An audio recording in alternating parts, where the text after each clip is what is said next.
Hace algunos años, mientras servía en el área Sudamérica Noroeste y me encontraba viviendo en Lima, Perú, tuve una bella experiencia que quisiera compartir con ustedes.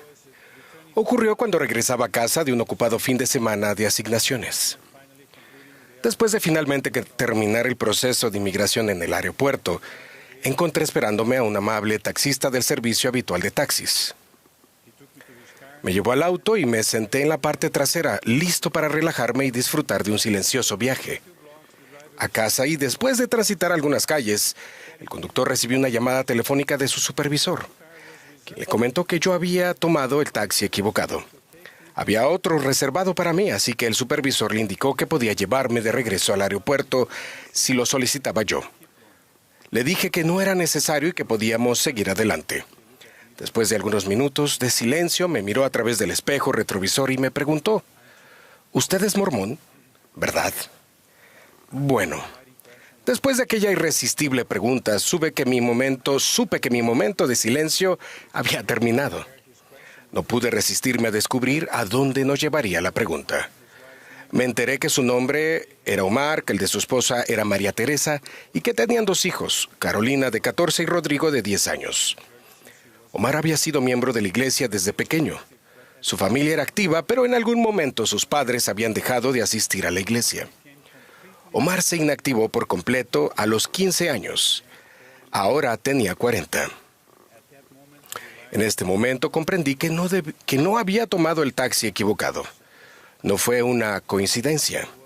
Le dije quién era yo y que estaba en su taxi, porque el Señor lo llamaba nuevamente a su redil.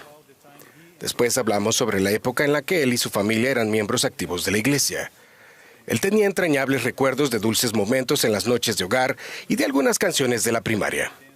Fue así que suavemente entonó algunas partes del himno «Soy un hijo de Dios».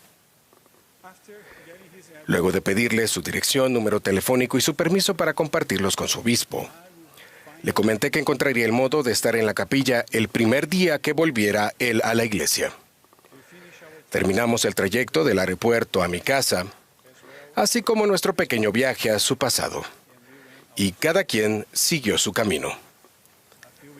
Semanas después, su obispo me llamó para contarme que cierto domingo Omar pensaba asistir a la iglesia. Le respondí que allí estaría. Aquel domingo, Omar asistió solo junto con su hijo, ya que su esposa e hija aún no mostraban interés. Algunos meses después, el obispo me llamó de nuevo, pero esta vez para decirme que Omar bautizaría a su esposa y a sus 2 hijos. Y me invitó a estar presente. Aquí está la fotografía de aquel domingo en que fueron confirmados miembros de la iglesia. Este domingo le dije a Omar y a su familia que si se preparaban, en un año, sería un honor para mí poder efectuar su sellamiento en el Templo de Lima.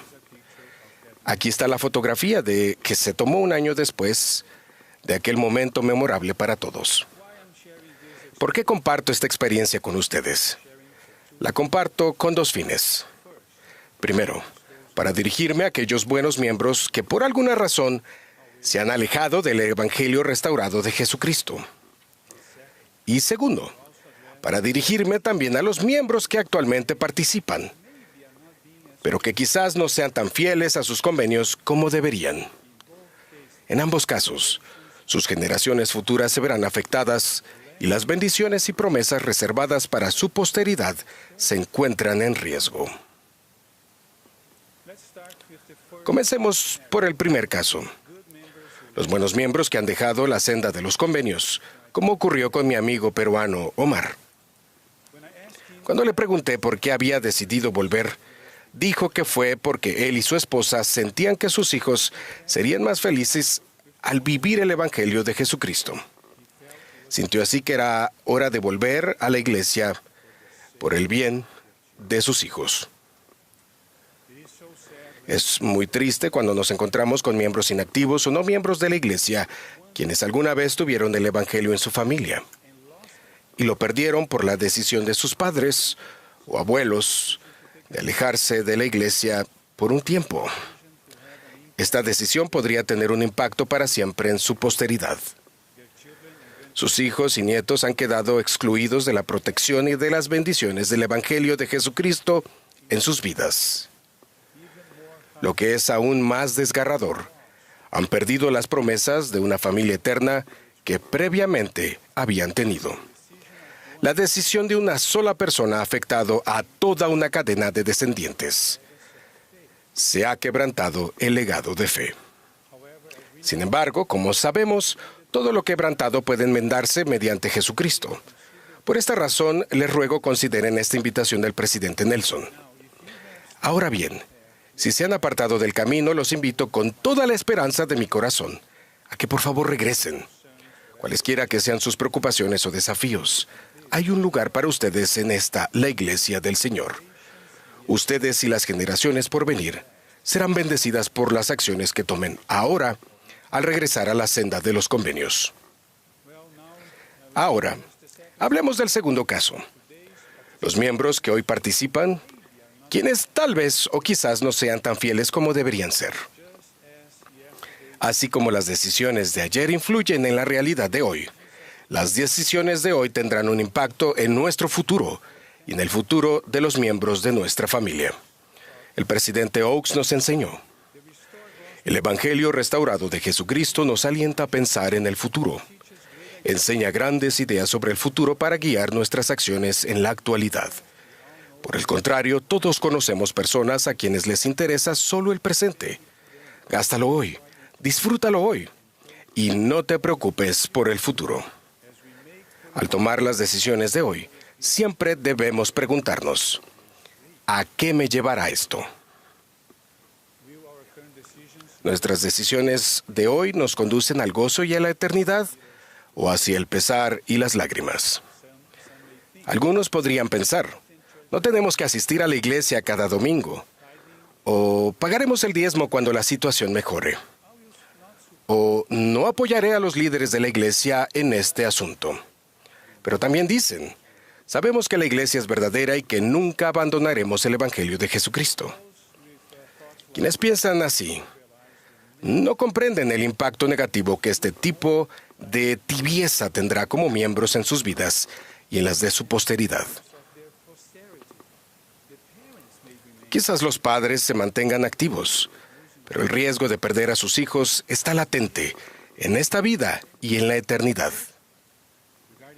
Respecto a quienes no hereden la gloria celestial con sus familias, el Señor dice lo siguiente. Estos son aquellos que no son valientes en el testimonio de Jesús. Así que no obtienen la corona en el reino de nuestro Dios. ¿Es esto lo que queremos para nosotros o para nuestros hijos? ¿No deberíamos ser más valientes y menos tibios por nuestro bien y por el bien de nuestra posteridad? El presidente Ballard, de igual manera, expresó una preocupación similar. Para algunas personas, la invitación de Cristo a creer y permanecer sigue siendo dura. Algunos discípulos presentan dificultad para comprender una norma o una enseñanza de la iglesia en particular. A otros les preocupan aspectos de nuestra historia o las imperfecciones de algunos miembros o líderes actuales o del pasado. La decisión de ya no andar más con los miembros de la iglesia y los líderes escogidos por el Señor tendrá un efecto a largo plazo que de momento podría no apreciarse. Vaya triste legado a transmitir, ¿no lo creen? ¿Y para qué? Sea lo que sea, no es suficiente como para ignorar el impacto espiritual negativo que tendrá en generaciones futuras. Mis queridos hermanos y hermanas, si están pasando por alguna de estas dos situaciones que he mencionado en mi mensaje, les ruego reconsiderar su curso de acción. Ustedes saben y conocen que hay un plan para nosotros en esta vida, que las familias pueden ser eternas. ¿Por qué arriesgar la suya? No sean el eslabón débil en esta bella cadena de fe que ustedes han comenzado o que han recibido como legado. Sean el eslabón fuerte, es su turno de hacerlo, y el Señor puede ayudarles. Desde el fondo de mi corazón los invito a pensar al respecto y a contemplar el futuro y a evaluar a qué me conducirá esto, y si fuese necesario, sean lo suficientemente valientes para corregir su camino por el bien de su posteridad. En el nombre de Jesucristo. Amén.